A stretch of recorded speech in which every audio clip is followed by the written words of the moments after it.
بعض اوقات ہماری زندگی ہمیں ایک ایسے موڑ پر لے آتی ہے اور جانتے ہو ہم اتنے بے بس ہو جاتے ہیں کہ جہاں ہم چاہ کر بھی اپنے دل کی بات کسی سے نہیں کر سکتے۔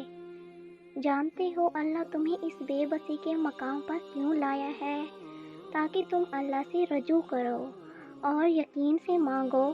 جب تم اپنی دعاؤں پر یقین کرنا سیکھ جاؤ گے تو جو چیز ابھی تمہیں ناممکن لگ رہی ہے اور جو چیز نصیب میں نہیں ہے وہ بھی تم یقین سے پا لو گے۔ اور ایسے میں جب ہم جائے نماز پر منہ سے کوئی الفاظ نکالے بغیر اپنا حال دل اسے سناتے ہیں تو وہ ہماری دھڑکنوں کی تڑپ کو بھی سن رہا ہوتا ہے۔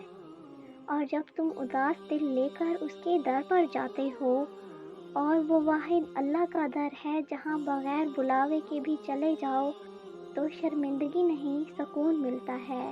اور اللہ خود کہتا ہے کہ میں تمہارا گمان ہوں اور تم جیسا سوچو گے اللہ کو ویسا پاؤ گے۔ بس تمہیں یقین رکھ کر اللہ کے منتخب راستوں پر چلتے جانا ہے۔ تمہاری چاہت خود تم تک آنے کا راستہ بنا لے گی۔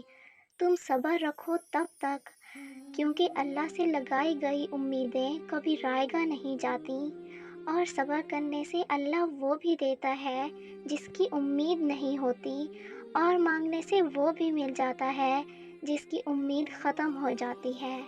تم بس اللہ پر یقین رکھو، اللہ کے فیصلوں پر یقین رکھو، وہ تمہیں کبھی بھی مایوس نہیں کرے گا۔ دعاؤں سے تقدیر کے رخ موڑ دیے جاتے ہیں۔ تم خالی ہاتھ کبھی بھی نہیں لوٹائے جاتے، بلکہ تمہاری تڑپ اور تمہارا یقین تمہیں کن کی منزل تک لے جاتے ہیں، ایسی منزل جہاں صرف معجزے ہوتے ہیں۔ جو دعاؤں میں شامل ہیں ایک دن وہ نصیب کا حصہ بھی ضرور ہوں گے۔ بس اللہ پر یقین رکھیں، تمہارے صبر کے صلے اس عرش پر لکھے جا چکے ہیں۔ بس تم توکل کرنا، اس رب کعبہ پر کبھی نہ چھوڑنا۔ شکریہ۔